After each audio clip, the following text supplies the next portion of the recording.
प्रत्येक लक्ष्य कठिन जरूर लगता है, लेकिन असंभव नहीं होता। नमस्कार, जय हिंद। 23वां अध्याय कक्षा 8 की सामाजिक विज्ञान की पुस्तक का फैक्ट टू फैक्ट बात करेंगे, जहाँ से जो प्रश्न बनेंगे उनके। ब्रिटिश कालीन भारतीय शासन व्यवस्था का पार्ट पहला। वीडियो को लाइक कर देना, सभी ग्रुप में सभी साथियों को शेयर कर देना है और कमेंट करके अप्रिशिएट भी किया करें। देखिए, ब्रिटिश कालीन भारतीय शासन व्यवस्था। तो सबसे पहले तो हम बात करते हैं जो अंग्रेजी राज्य की स्थापना हुई थी, उसके साथ साथ में भारत को प्रशासनिक दृष्टि से दो भागों में विभाजित कर दिया गया था, या यूँ कहें कि अंग्रेजी राज्य की स्थापना के साथ ही प्रशासनिक दृष्टिकोण से भारत जो दो भागों में विभाजित हो गया था, जिसमें पहला था ब्रिटिश भारत। पहला कौन सा हो गया? ब्रिटिश भारत। और दूसरा हो गया रियासती भारत। किस दृष्टिकोण से? किस दृष्टि से? प्रशासनिक दृष्टि से अंग्रेजी राज्य की स्थापना के साथ भारत है जो दो भागों में विभाजित हो गया था, पहला ब्रिटिश भारत और दूसरा रियासती भारत। देखिए, यहाँ से भी प्रश्न बन सकता है कि ब्रिटिश कालीन भारत जो है वहाँ पर केंद्र शासित प्रदेशों एवं 11 प्रांतों में ये विभाजित था। ब्रिटिश कालीन भारत केंद्र शासित प्रदेशों के साथ साथ 11 प्रांतों में बटा हुआ था, और सभी प्रांतों के अलग अलग गवर्नर थे, जो कि भारत का जो एक गवर्नर जनरल था उसके प्रति सारे के सारे क्या होते थे? उत्तरदायी होते थे। उसी को जवाब वगैरह देना पड़ता था। आगे बात करते हैं। 1857 की जो क्रांति हुई थी, उसके बाद में आपने ये पिछली कक्षा में भी हमने पढ़ा था, ईस्ट इंडिया कंपनी का जो शासन है वो समाप्त हो गया था 1857 की क्रांति के बाद में। और जो कंट्रोल है सारा का सारा वो कहाँ पर आ गया? भारतीय प्रशासन का सीधा नियंत्रण इंग्लैंड के ताज या यूं कहें संसद के नियंत्रण में आ गया था। डायरेक्ट वहाँ से संचालित होने लगा यहाँ का सिस्टम। इसके साथ में ये प्रश्न पूछा जा सकता है, अब कैनिंग को गवर्नर, लॉर्ड कैनिंग को गवर्नर जनरल के साथ साथ भारत का प्रथम वायसराय नियुक्त किया गया था। तो गवर्नर जनरल और साथ ही साथ प्रथम वायसराय की भी हम बात करें तो वो कौन था? कैनिंग था। ये सवाल भी कई बार पूछा जाता है। साथियों, सारी क्लासेज अपनी फैक्ट टू फैक्ट होती है, इम्पोर्टेंट, तो वीडियो को ज़्यादा शेयर किया करें और मित्रों का भी लाभ हो सके। अब अंग्रेजों ने क्या किया? कुछ ऐसे एक्ट बनाए, कुछ ऐसे अधिनियम पारित किए जो ज़्यादातर तो उन्हीं के हित में थे, और कुछ न कुछ हित है जो भारतीयों का भी हुआ। तो सबसे पहले हम जो एक्ट बना उसकी बात करते हैं, 1861 का भारत परिषद अधिनियम। वैसे मुख्य बातें क्या है जो सवाल पूछे जाते हैं, तो ब्रिटिश संसद ने एक इंडियन काउंसिल्स एक्ट 1861 में पारित किया, और इस एक्ट को पारित करने का उद्देश्य था शासन में नरम दल को संतुष्ट करने का प्रयास। जो नरम दल था उसको संतुष्ट करने का, कि बस उनको खुश रखो और अपना काम है जो चलाते जाओ। आगे बढ़ते हैं। इस एक्ट के अनुसार, इस अधिनियम के द्वारा जो गवर्नर की कार्यकारिणी परिषद थी उसमें साधारण सदस्यों की संख्या पहले 4 हुआ करती थी, उसको बढ़ाकर कितना कर दिया? 5 कर दिया। सवाल पूछा जा सकता है। फिर आगे हम बात करते हैं, तो विधान परिषद को अब संपूर्ण ब्रिटिश भारत के लिए कानून और नियम बनाने की शक्ति प्रदान कर दी थी 1861 के एक्ट के तहत। ठीक है।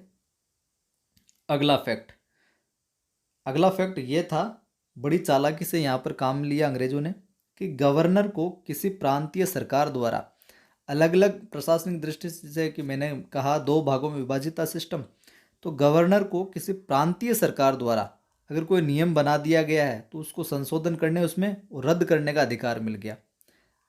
अपने ही फायदे का सारा कुछ एक्ट ये जो बनाते गए। 1861 वाले के बाद में हम देखते हैं 1892 का जो भारत परिषद अधिनियम था, वहाँ से क्या फैक्ट होते हैं, क्या प्रश्न बन सकते हैं। तो भारतीय राष्ट्रीय कांग्रेस की स्थापना के बाद में आप बताइएगा कब हुई? स्थापना के बाद में संवैधानिक सुधारों की मांग की गई, ठीक है।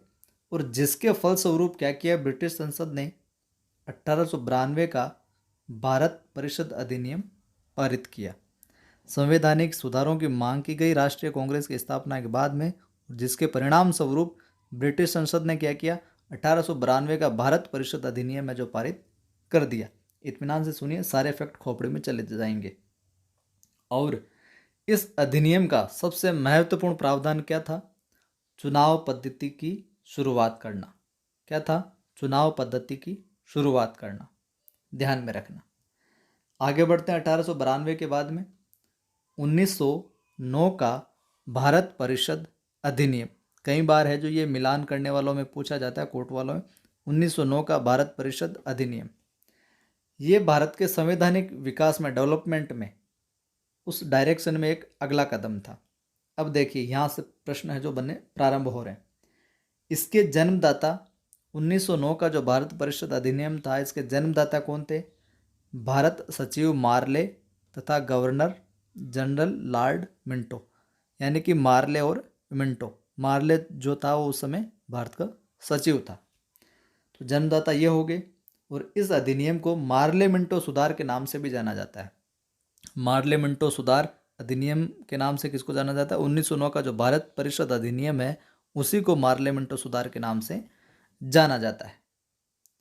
आगे बढ़ते हैं। और इस एक्ट के माध्यम से देखो कितना बड़ी चाल खेली इन्होंने, अंग्रेजों ने। इस अधिनियम द्वारा मुसलमानों के लिए पृथक मताधिकार तथा पृथक निर्वाचन क्षेत्रों की स्थापना की गई। पृथक मताधिकार मुसलमानों के लिए और पृथक निर्वाचन क्षेत्रों की स्थापना की गई, ठीक है। और इसी कारण मार्ले और इस मिंटो को सांप्रदायिक निर्वाचन पद्धति का जन्मदाता कहा जाता है, क्योंकि यहीं से डिवाइडेशन प्रारंभ हो गया।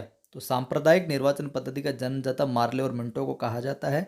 और भारत में शासन करने हेतु अंग्रेजों की क्या रणनीति थी? फूट डालो और राज करो की नीति इन्होंने अपनाई कि अलग अलग क्षेत्रों में हिंदू मुसलमानों में कर दो इनको और लड़ाओ और राज करो यहाँ पर। इस अधिनियम के बाद में बात आती है 1919 का जो भारत सरकार का अधिनियम था उसकी।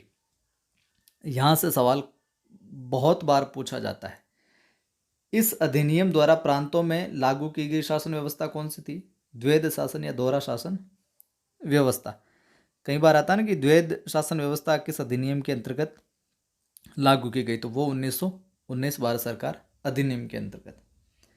इस अधिनियम को लागू करके ब्रिटिश सरकार यह चाहती थी कि भारत का जो एक प्रभावशाली वर्ग है, उच्च वर्ग है, उसको अपना समर्थक है, जो सपोर्टर है, जो बना लिया जाए 1919 के एक्ट के तहत। अब क्या किया इन्होंने उनको खुश करने के लिए? तो भारत सचिव को भारत सरकार से जो वेतन मिलता था इस अधिनियम द्वारा वह अंग्रेजी कोष से मिलना तय किया गया। और जो विषय थे केंद्र और प्रांतों के, उनको इस प्रकार से बांट दिया।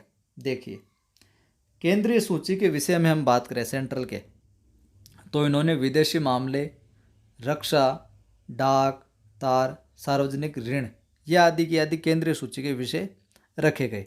प्रांतीय जो स्टेट लेवल की सूची थी उसके जो सब्जेक्ट थे उनमें था स्थानीय स्वशासन, शिक्षा, चिकित्सा, भूमि कर, अकाल सहायता, कृषि व्यवस्था, ये रखा गया प्रांतीय सूची में।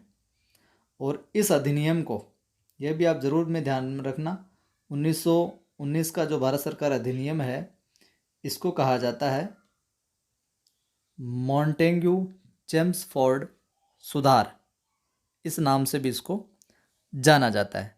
यह था 23वें अध्याय का पार्ट 1। कैसा लगा आपको कमेंट करके ज़रूर बताएं। सभी दोस्तों को शेयर करें। पहली बार देख रहे हैं तो सब्सक्राइब करके घंटे के निशान को अवश्य दबाएं। जय हिंद।